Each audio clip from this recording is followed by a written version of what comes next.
Dzień dobry. Nazywam się Hanka Dziubińska-Kopka i bardzo się cieszę, że mogę wszystkich powitać na pierwszym spotkaniu z cyklu Hycron Time Webinars. No właśnie, Hycron Time, czyli jakie będą te webinary? Po pierwsze, hycronowe. Po drugie, będą odpowiadały wymaganiom obecnych czasów, a po trzecie, pozwolą na czas zareagować na aktualną sytuację. Nasze spotkania przybliżą Państwu możliwe strategie rozwoju biznesu w czasach pandemii i po jej zakończeniu.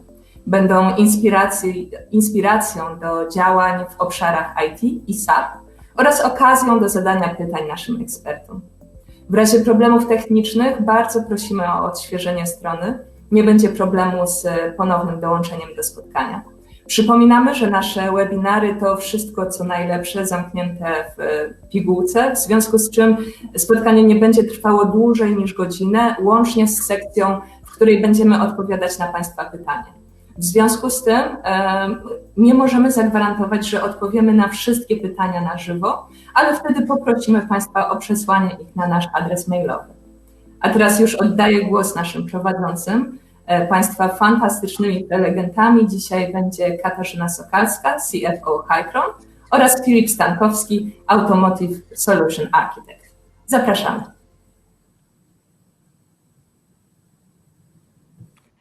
Dzień dobry. Drodzy Państwo, Margaret Atwood w swoim artykule opublikowanym w marcu tego roku przyrównała globalną sytuację ludzkości związaną z pojawiającą się wówczas pandemią koronawirusa do dwóch rodzajów snu. Jeden z tych snów to sen, w którym osoba śniąca znajduje się w znanym sobie miejscu, natomiast wszystko w tym miejscu jest dziwne i trochę złowrogie. Są to wszystkiego rodzaju te sny, w którym znajdujemy się w ciemnej piwnicy, w lesie, który jest nam znany, ale jest on dodatkowo z różnych względów bardziej przerażający, lub w tajemniczym hotelu. Ze względu na to, że to otoczenie jest nam znane, wiemy, jak zareagować, wiemy, jak wydostać się z tej niekomfortowej sytuacji. Drugi rodzaj snu, wspomniany przez Margaret, to sen, w którym nagle znajdujemy się w miejscu zupełnie dla nas nieznanym. Nie wiemy do końca, czy czyhają na nas jakieś zagrożenia, natomiast na pewno czujemy się w nim niekomfortowo. Myślę sobie, że w obecnej sytuacji każdy z nas jest gdzieś między jednym a drugim snem, a to, z czym bardziej rezonujemy, zależy z jednej strony od naszego wieku, z drugiej strony od naszych wcześniejszych doświadczeń. Przenosząc tą literacką historię na język biznesowy, możemy podzielić zachowania i sytuacje firm, które znalazły się w obliczu walki z pandemią koronawirusa na dwie grupy. Jedna grupa są to nazwani tutaj na potrzeby naszego webinaru weterani. Są to firmy przeważnie z dłuższą już historią na rynku, które pamiętają kryzysy albo to jeszcze z XX wieku, albo z pierwszej dekady obecnego wieku, albo przeżyły własne kryzysy niezwiązane bezpośrednio z sytuacją globalną, natomiast związane z chwilowym załamaniem sprzedaży, załamaniem łańcucha dostaw lub problemów związanych z pozyskaniem personelu. Druga grupa firm, nazwana tutaj nowicjuszami, to są przeważnie młode firmy, które do tej pory były cały czas na linii wschodzącej, jeżeli chodzi o swój rozwój i nie mają doświadczeń związanych z kryzysami, czy to tylko i wyłącznie spowodowanymi wewnętrzną sytuacją, czy sytuacją globalną. Nasi weterani w sytuacji pandemii koronawirusa byli z jednej strony, można powiedzieć, po łatwiejszej stronie, z tego względu, że odrobili już swoje lessons learned, mieli zebrany materiał dotyczący tego, co u nich działa, a co u nich nie działa, jeżeli chodzi o sytuacje kryzysowe. Z drugiej strony natomiast wiedzieli też o tym, że nie ma jednej drogi, jednego lekarstwa na wszystkie zawirowania, które mogą się w otoczeniu gospodarczym danego przedsiębiorstwa wydarzać. Nasza grupa druga, czyli nasi nowicjusze, którzy takowych doświadczeń nie mieli, z jednej strony mieli większą skłonność do tego, żeby sytuację związaną z COVID-19 traktować mniej kryzysowo, a bardziej jako moment gwałtownych zmian w gospodarce. Z drugiej strony podpatrywali firmy, które we wcześniejszych latach radziły sobie, jak sobie radziły z trudnymi sytuacjami, czytali dostępne case study, bądź inspirowali się liderami, którzy z trudnych sytuacji suchą stopą wyprowadzili w przeszłości swoje firmy. Drodzy Państwo, niemniej niezależnie od tego, czy nasze przedsiębiorstwo jest w grupie weteranów, czy nowicjuszy, czy może gdzieś pomiędzy nimi, rozmiar kryzysu związanego z pandemią koronawirusa zaskoczył wszystkich. I to, jak firmy zachowywały się w tych pierwszych dniach po pojawieniu się ograniczeń związanych z obecną sytuacją, zależało od tego, w jak mocny sposób na ich bieżącą działalność i sprzedaż jak mocno ich sprzedaż i bieżąca działalność zareagowała na wprowadzone ograniczenia z jednej strony gospodarcze, a z drugiej strony związane z życiem społecznym. Witam serdecznie. Zanim przejdę do prezentacji strategii, jakie przyjęli nasi klienci w aktualnej sytuacji gospodarczej, chciałbym tylko pokrótce zaznaczyć, że ten wpływ był bardzo zróżnicowany. Dlatego przed przystąpieniem do mojej krótkiej analizy postanowiłem pogrupować tychże klientów ze względu na to, jaki wpływ na ich działalność miały wydarzenia ostatnich miesięcy. Tutaj oczywiście zdecydowałem się na pewien poziom uogólnienia i doszedłem do wniosku, że bez większego problemu jestem każdego z nich wrzucić do jednego z trzech koszyków. Ten pierwszy koszyk, ta pierwsza grupa to grupa, która doświadczyła dość wyraźnego, a w niektórych przypadkach drastycznego wzrostu popytu na swoje usługi i produkty, co w naturalny sposób przełożyło się na wzrost zainteresowania narzędziami wspierającymi obsługę procesów logistycznych. Tutaj myślę, że dla nikogo nie będzie niespodzianką, jak wymienię jednym tchem branżę farmaceutyczną, wszelkiego rodzaju producentów sprzętu medycznego, czy też sprzętu i odzieży ochronnej. Druga grupa to firmy, które nie zanotowały jakichś szczególnych zmian w układzie popytowo-podażowym w związku z tą aktualną sytuacją, w związku z czym też nie miały podstaw, żeby zmieniać swoją politykę inwestycyjną. I tutaj tak naprawdę idealnym przykładem wydają się być telekomy. Natomiast myślę, że do tej listy, którą widzicie na ekranie, można też dodać branżę FMCG. Oczywiście tam byli tacy producenci produktów z dłuższą datą przydatności do spożycia, którzy w pierwszych dniach epidemii zanotowali znaczny skok popytu na swoje produkty, ale jak po kilku dniach okazało się, że tej kaszy, mąki, ryżu jednak nam nie zabraknie, a i sklepy spożywcze w tym nowym reżimie sanitarnym radzą sobie całkiem nieźle i można codziennie kupić i świeży chleb, i bułkę, i mleko, tak naprawdę to wróciło do normy i myślę, że w perspektywie tam roku ten popyt tak naprawdę niewiele większy będzie od tego, jaki był w roku ubiegłym. Ostatnia grupa to grupa tych przedsiębiorstw, których ograniczenia odnośnie funkcjonowania biur sprzedaży, punktów serwisowych, usługowych, czy też czasami wymuszone zatrzymanie linii produkcyjnych w związku z identyfikacją osób zarażonych wirusem dotknęły najbardziej. Czyli tutaj tak naprawdę w ten koszyk wpada moja ulubiona branża motoryzacyjna, ale tak naprawdę musimy też pamiętać o tym, że mamy tutaj na tej liście również szeroko rozumiane usługi, czy tak jak wspomniałem wcześniej, zamknięte zakłady produkcyjne. Z oczywistych względów ta ostatnia grupa jest tą grupą najbardziej interesującą i to zachowaniom tych przedsiębiorstw z tego ostatniego koszyka przyjrzałem się bliżej, no i tymi refleksjami chciałbym się teraz podzielić. Widząc ten slajd, myślę, że teraz już nikt nie ma wątpliwości, że idealnie odnalazłbym się w Szuflandii, bo ponownie efektem mojej krótkiej zadumy nad zachowaniami klientów było podzielenie ich na 3 grupy. I teraz zapraszam na to, byśmy zajrzeli wspólnie do pierwszej z tych 3 szuflad. A znajdujemy w niej ostrożnych menedżerów. Ich strategia na trudne czasy jest prosta i można powiedzieć poniekąd naturalna, czyli w obliczu spadku popytu czy też wymuszonego ograniczenia produkcji ograniczamy inwestycje. W ten sposób częściowo neutralizujemy albo prognozowane, albo już realne spadki przychodu odpowiednim ograniczeniem tej części kosztowej. Tutaj pozostaje sobie zadać tylko pytanie, czy ta strategia się sprawdzi. I tutaj odpowiedź jest łatwa.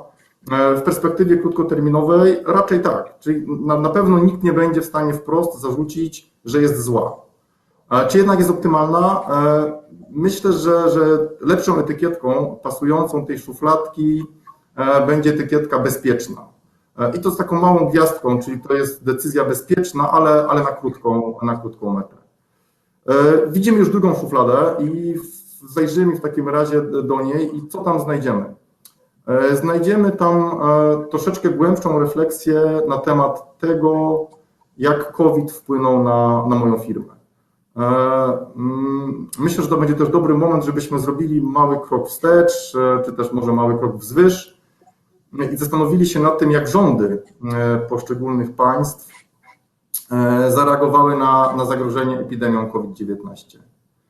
Wcześniej lub później, to wiadomo, z różną intensywnością, ale w zdecydowanej większości zareagowały podobnie, czyli ograniczyły swobodę przemieszczania się, wymusiły w jakiś tam sposób pracę zdalną, wstrzymywały produkcję poszczególnych zakładów i generalnie wpływ tych działań na popyt i podaż już wcześniej omówiłem, także nie będę do tego teraz wracał, ale w tej szufladzie umieściłem właśnie menedżerów, którzy dostrzegli jeszcze jeden element tej całej układanki, czyli tak naprawdę to spowolnienie czy też wstrzymanie produkcji oznacza mniejsze zapotrzebowanie na bieżące wsparcie ze strony naszych ulubionych, ukochanych użytkowników kluczowych systemu SAP.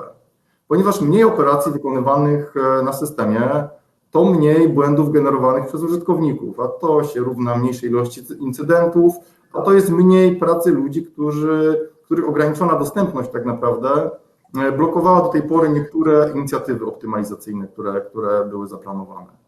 No i tutaj się pojawił taki potencjał, który ci sprytni menedżerowie postanowili zagospodarować.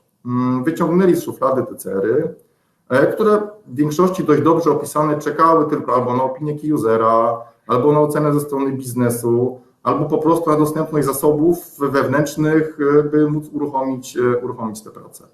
I odpowiednio dobrane te takie drobne zmiany z reguły nie wiążą się z dużym kosztem, a mogą przynieść korzyści nie tylko w takiej perspektywie krótkoterminowej, ale tak naprawdę na pewno w średnio i długoterminowej. Także taki zoptymalizowany proces, poprawiony wydruk, czy też przyjazna użytkownikowi aplikacja Fiori, to dobre przykłady na to, jak można wykorzystać te wolne moce produkcyjne pracowników na przymusowym home office.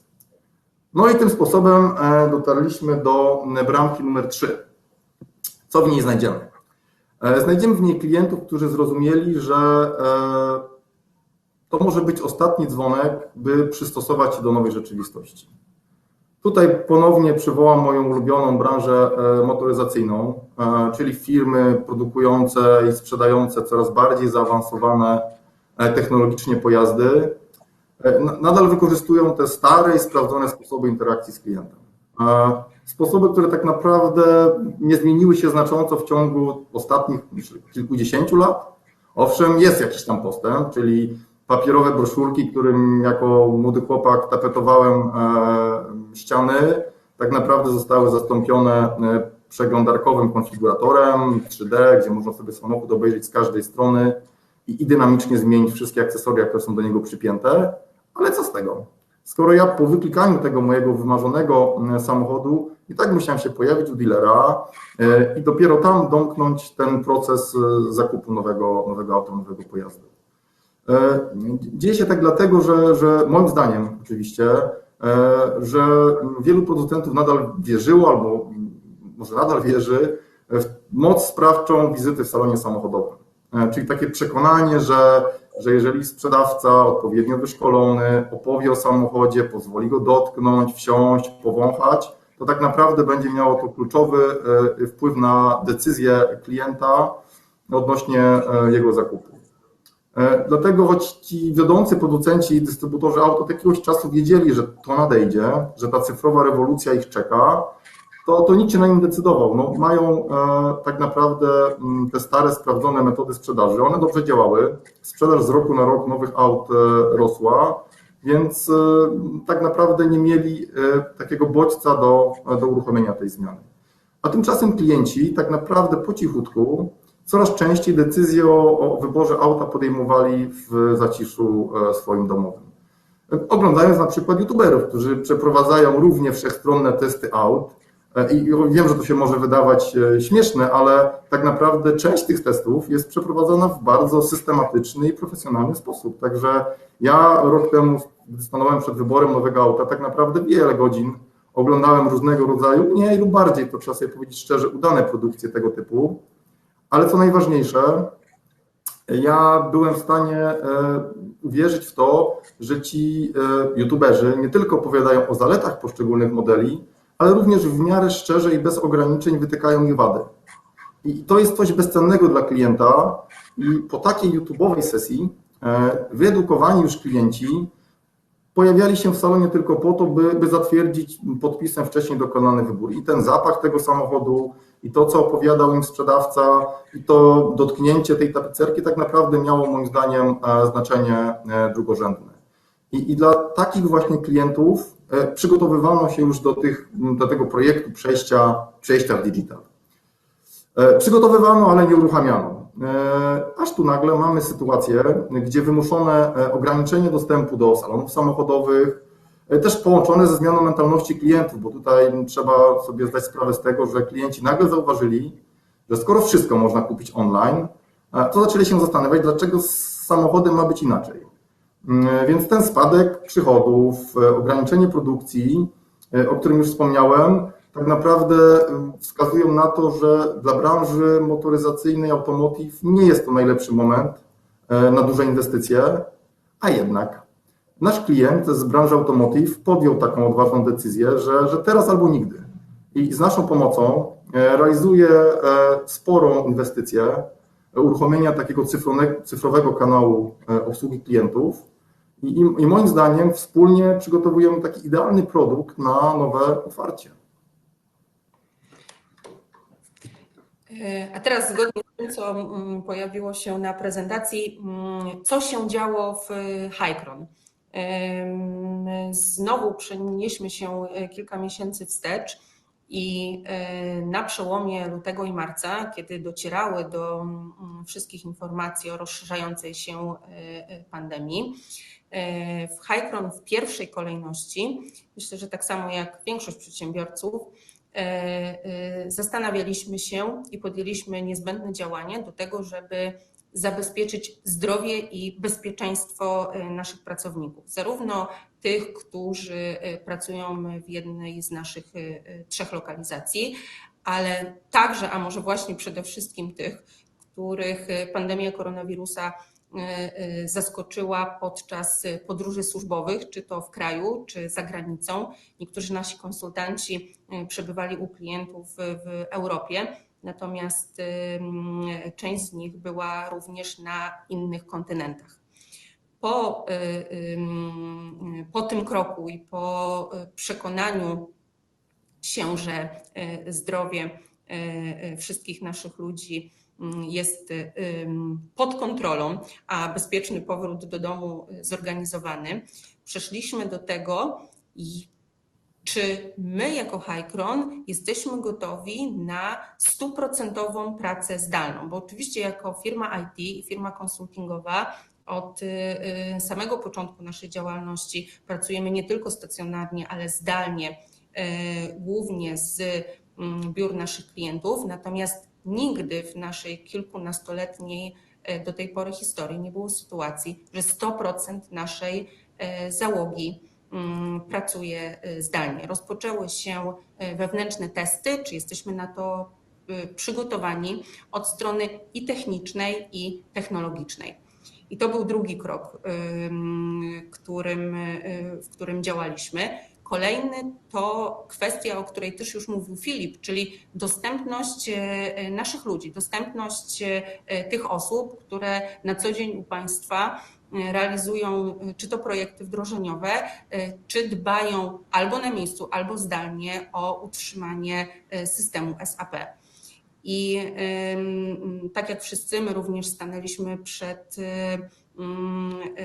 przed tym, żeby w taki sposób przeorganizować naszą pracę, żeby tak elastycznie dostosować czas pracy, aby pracownicy, którzy z dnia na dzień pracę zawodową musieli łączyć z opieką nad dziećmi, byli dostępni również dla państwa.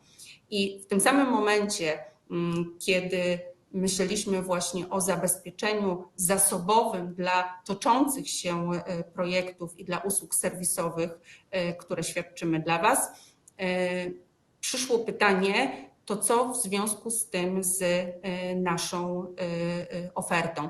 Jak ją dostosować, żeby odpowiedzieć na problemy, które mają nasi klienci? Niektórzy zupełnie inne niż my, ale wielu bardzo podobne. I w tym oto nurcie powstała nasza nowa oferta, skrojona właśnie na ten czas. Strategia Hycron Time Strategy, która oparta jest o 3 filary. Pierwszy z nich, który widzą Państwo już na ekranie, optymalizuj i ulepszaj. Ta część naszej oferty jest skierowana do tych klientów, którzy ten okres chcą wykorzystać na większą digitalizację, na transformację w kierunku cyfrowym realizowanych u siebie projektów, które są projektami strategicznymi. Drugi filar naszej strategii to realizuj mniejsze projekty. Mamy w świadomości to, że w tej niepewnej sytuacji, w której w tej chwili żyjemy, menadżerowie, liderzy reprezentujący firmy mają mniejszą skłonność do podejmowania długoterminowych zobowiązań. W związku z tym przygotowaliśmy takie warunki, których do tej pory nie było, skupione na mniejszym zakresie, na mniejszej ilości dniówek, tym samym na mniejszej ilości niezbędnych osób do realizacji danego projektu. Również w ramach tego filaru dajemy możliwość podzielenia projektu, który wstępnie wydawał się dużym wdrożeniem, na mniejsze części. I trzeci filar to jest filar zadbaj o podstawy technologiczne, czyli skierowany dla tych klientów, którzy ten czas obecnej pandemii w tym czasie mają więcej przystojów i mogą uporządkować tą część swojego biznesu, która nie jest core biznesem, na którą być może do tej pory nie było czasu, żeby się tym zająć, nie było zasobów, które mogłyby poświęcić odpowiednią ilość energii, żeby o te rzeczy zadbać. Na myśli różnego rodzaju upgrade'y, archiwizację czy uporządkowanie około core biznesowych tematów w Waszych organizacjach. Dobrze, no to nawiązując do tego, o czym powiedziała Kasia, postaram się teraz krótko opowiedzieć o kilku małych projektach, które realizujemy lub zrealizowaliśmy w ramach Hycron Time Strategy. Myślę, że udało mi się tutaj dobrać, nieskromnie powiem, ciekawe i zróżnicowane przypadki, które będą dowodem na to, że można. I uwaga, tym razem nie będą to 3 przypadki, a 4, bo do tej pory na wszystkich slajdach mieliśmy 3 elementy.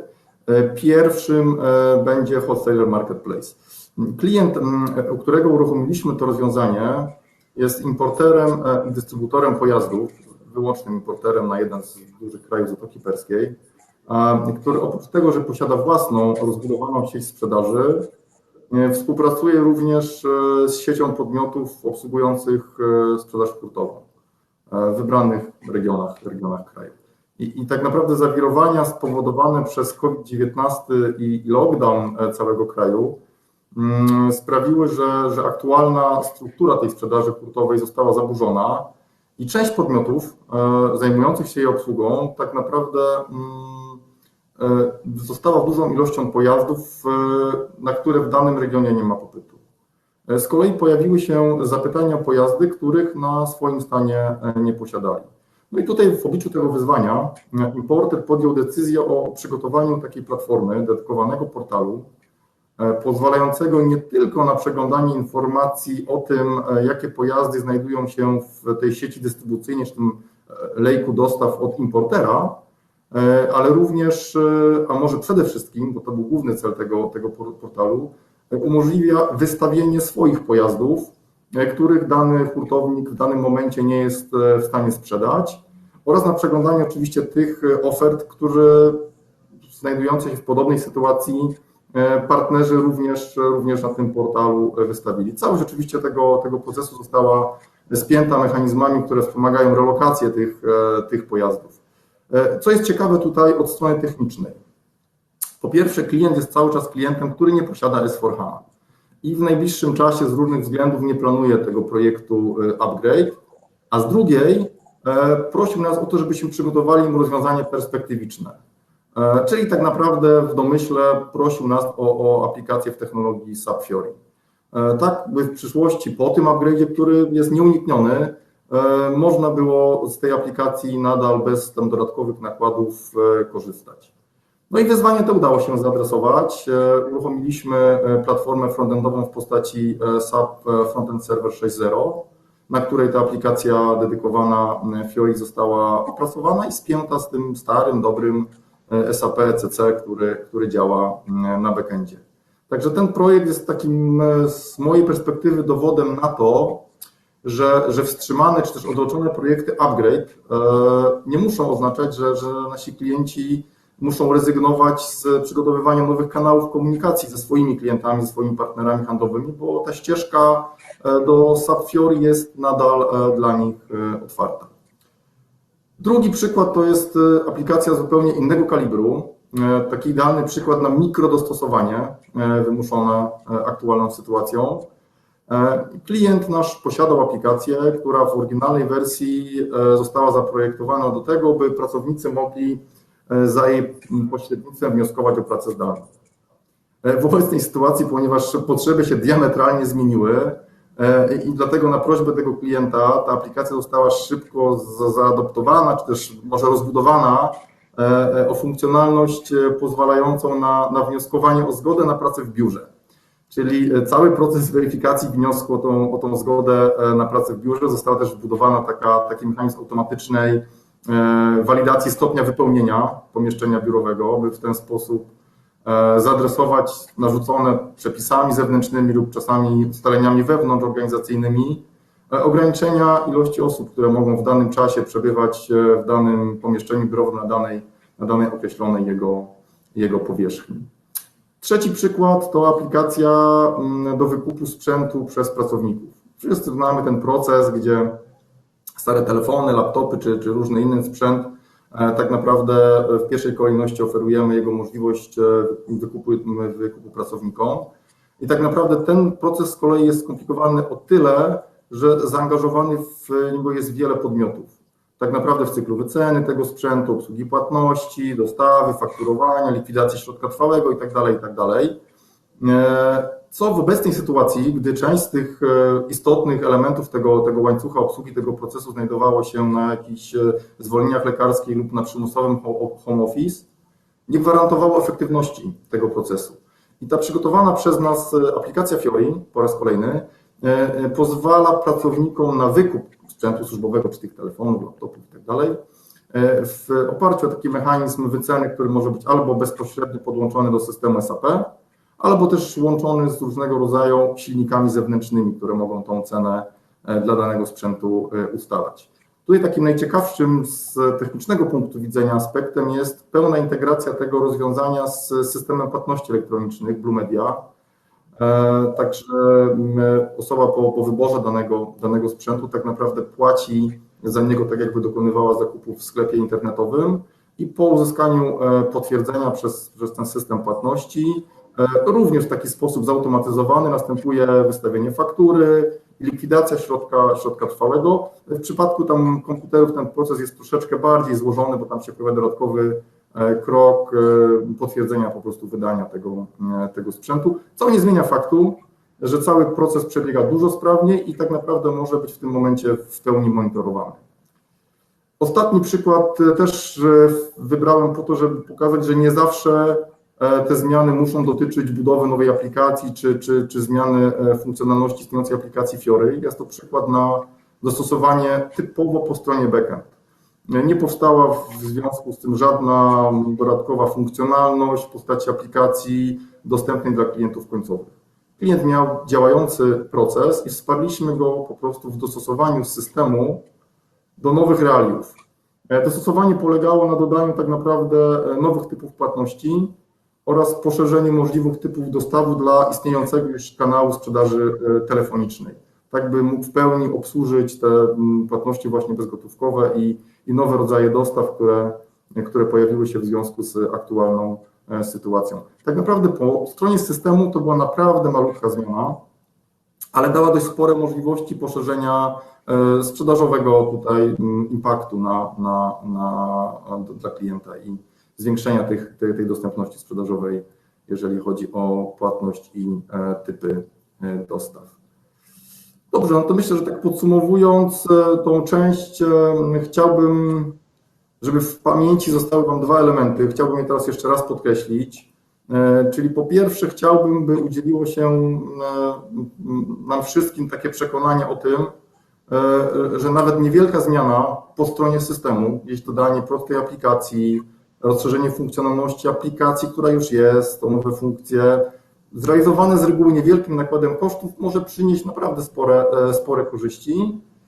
A po drugie, pamiętajmy, bo tutaj jest istotny element, patrzymy teraz na taką przykładową aplikację Fiori. Musimy pamiętać o tym, że ta platforma backendowa w postaci niehanowej wersji systemu SAP nie jest tak naprawdę w żadnej mierze czynnikiem ograniczającym możliwość tworzenia takich atrakcyjnych, wizualnie responsywnych aplikacji Fiori. Bo aplikacja, na którą teraz patrzymy, tak naprawdę ona jest spięta z tym naszym starym, dobrym systemem SAP ECC. Także taka odpowiedź na pytanie, które się może zrodzić, czy możemy przygotować podobną lub ładniejszą nawet aplikację dla Państwa, jest yes, we can. Co dalej, drodzy Państwo? Ponieważ w obliczu tej dzisiejszej sytuacji coraz częściej słyszymy o znoszeniu obostrzeń, zarówno jeżeli chodzi o tą naszą sferę biznesową, jak i tych obostrzeń dotyczących życia społecznego. Niemniej chyba wszyscy to czujemy, że to nie jest koniec trudnego okresu biznesowo dla naszych przedsiębiorstw. I to, na co musimy być w przyszłości gotowi, to na pewno kolejne zawirowania i kolejne rzeczy, które będą się zmieniać w najbliższym czasie, których nie do końca jeszcze chyba jesteśmy w stanie sobie wszystkich wyobrazić. I na pewno, drodzy Państwo, musimy w taki sposób pójść w kierunku przestawienia naszych procesów biznesowych, aby nasze organizacje były odporne i elastyczne. I te dwa wskazane tutaj na pierwszy rzut oka przeciwstawne sobie stwierdzenia są według mojej opinii kluczem do sukcesu w tych niepewnych czasach. Co to znaczy być odpornym?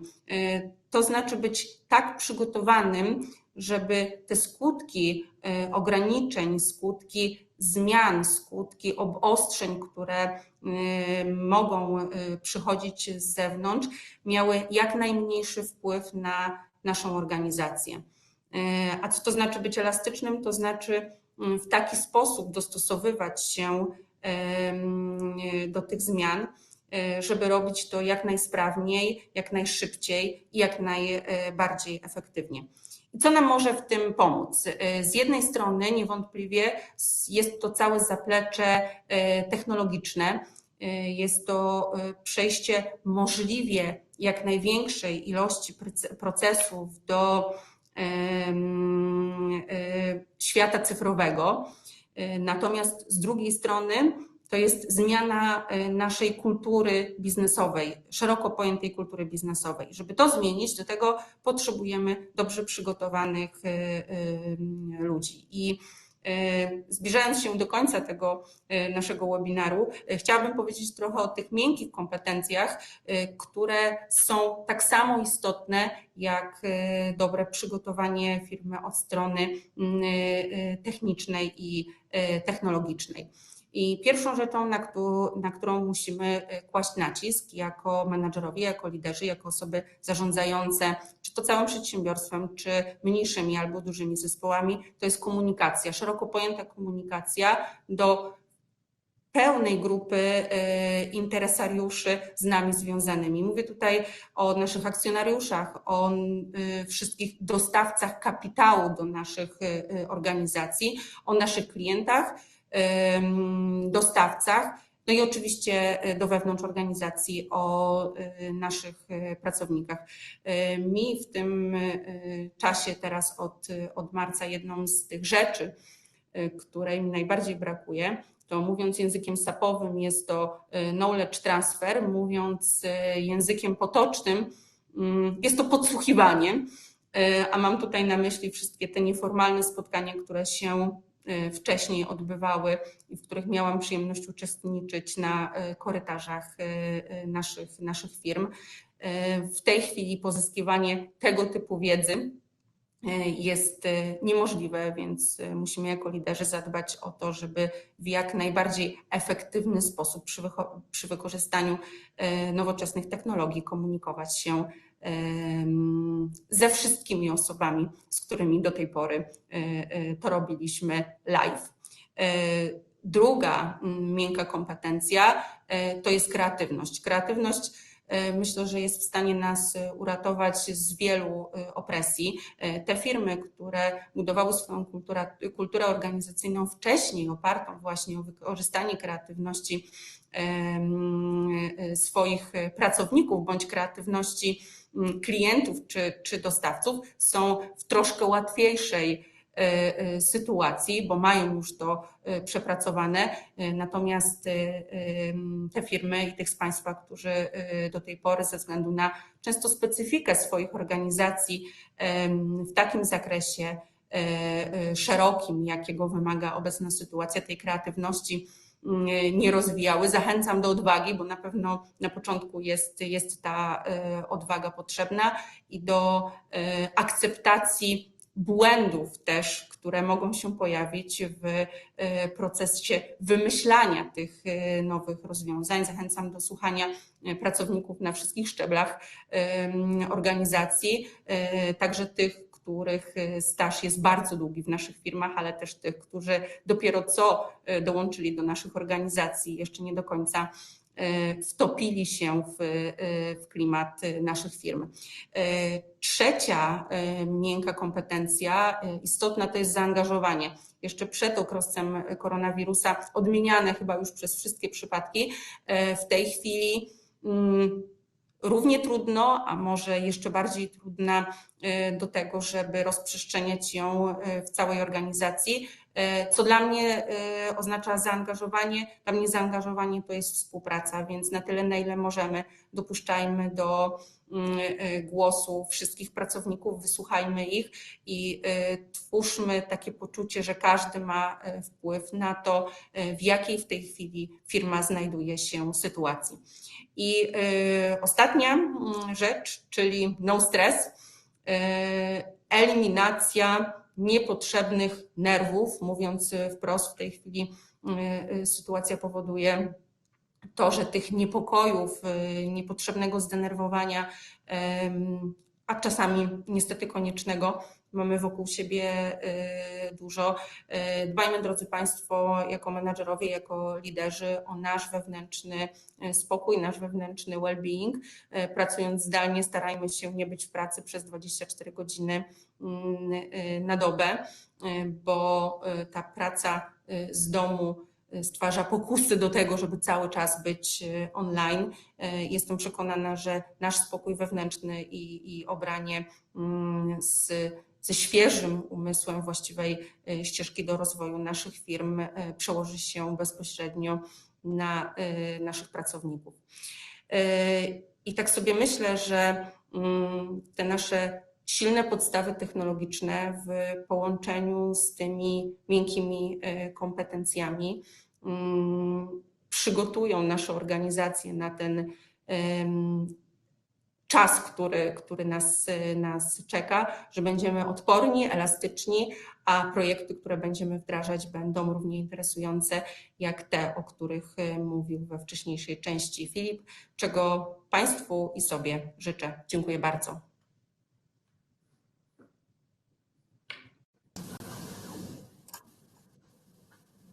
I przechodzimy do części spotkania, na której Państwo mogą zadawać pytania. Już widzę, że na czacie są 2 z nich i pozwolę sobie je odczytać. We wspomnianym przykładzie integracji z systemem płatności Blue Media zabrakło informacji o tym, w jaki sposób pobrane przez Blue Media środki są księgowane w SAP. Czy to się dzieje w czasie rzeczywistym? Filip, to jest pytanie... Tak, czuję się wywołany do odpowiedzi i troszeczkę przyłapany na tym, że faktycznie nie dopowiedziałem tego elementu, ponieważ ten sam sposób księgowania płatności, on nie jest częścią tej podstawowej aplikacji, którą przygotowaliśmy, ponieważ z systemu Blue Media tak naprawdę wraca tylko potwierdzenie tego, że płatność została dokonana. Natomiast w określonych tam interwałach czasu przychodzi taki plik Excela od Blue Media i mamy na to drugie mikrodostosowanie, czyli taką prostą aplikację, która pozwala na załadowanie tego pliku i tak naprawdę rozliczenie tego po stronie finansowej. I kolejne techniczne pytanie, też do Twojej części. Na slajdzie pojawił się FES 6.0. Ile czasu potrzeba na przygotowanie i skonfigurowanie tego środowiska?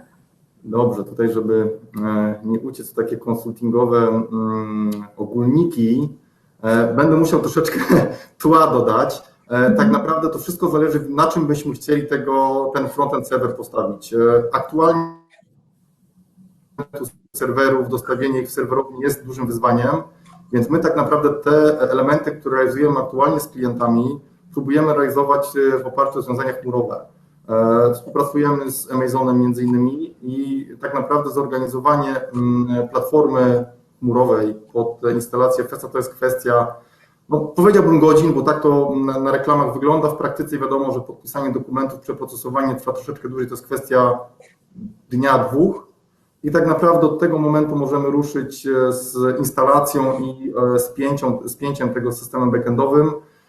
Myślę, że koledzy z zespołu Basis nie obrażą się, jak powiem, że jesteśmy w stanie to zrobić w 5 dni.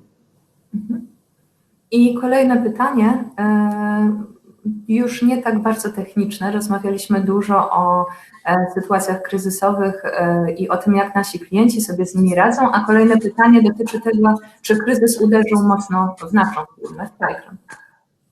Tym razem to ja się czuję wywołana do odpowiedzi. Niemniej jestem przekonana, że Filip też by sobie z odpowiedzią na to pytanie bardzo dobrze poradził, w przeciwieństwie do mnie, bo ja bym w tych wcześniejszych pytaniach dość mocno kluczyła. w odpowiedziach.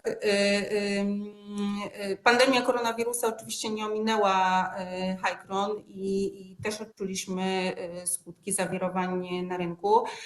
Niemniej nauczeni naszymi historiami z lat wcześniejszych zareagowaliśmy bardzo szybko. Szybko zmieniła się nasza strategia właśnie dotycząca sprzedaży, na bazie której powstała oferta Hycron Time Strategy. Przedefiniowaliśmy sobie KPI i na tą chwilę sytuacja w firmie jest stabilna. Jesteśmy oczywiście gotowi do tego, żeby się dzielić wiedzą i doświadczeniem. Jak my to zrobiliśmy jeszcze bardziej szczegółowo niż tylko to, co powiedziałam podczas dzisiejszego webinaru, więc jeżeli są Państwo zainteresowani taką wiedzą, to zapraszamy do kontaktu. Dobrze, poczekajmy jeszcze chwilę, bo widzę, że niektóre osoby jeszcze piszą, więc dajmy jeszcze minutę, może jeszcze jakieś pytanie się pojawi.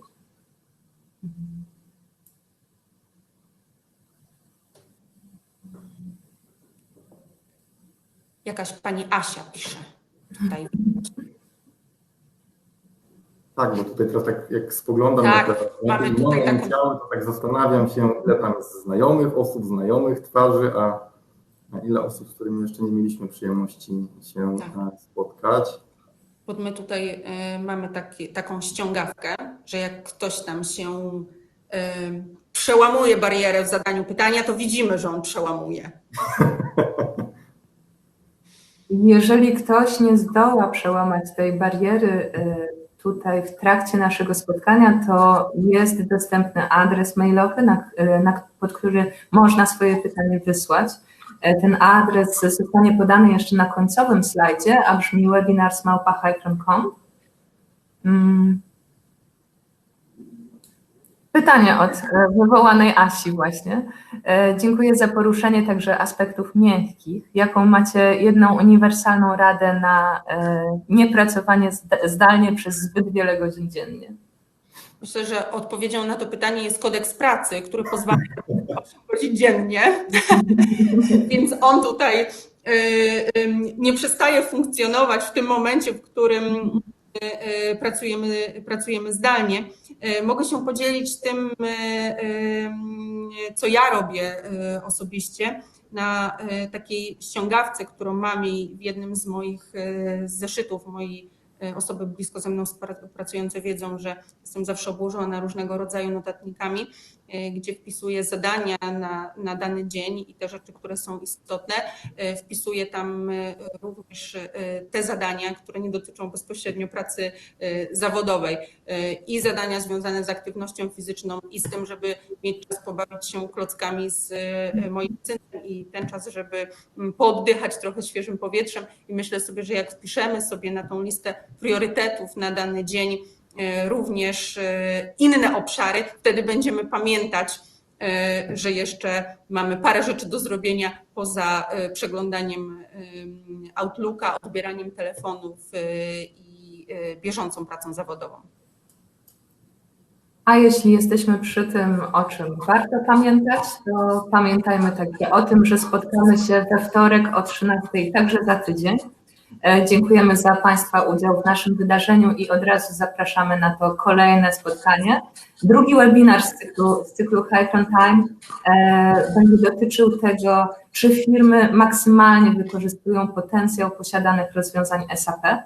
Poprowadzą je Kinga Moska, Service Delivery Executive i Michał Gruszecki, Senior Consultant. Opowiedzą o tym, dlaczego szkolenia dotyczące posiadanych rozwiązań są bardzo istotne, co możemy wyczytać z posiadanych danych i dlaczego czasami tego nie robimy, oraz czy KPI to faktycznie nienaruszalna świętość, jak niektórzy czasami twierdzą. Także zapraszamy za tydzień o godzinie 13:00 za wtorek. Dziękuję bardzo. Dziękuję bardzo. Dziękuję bardzo.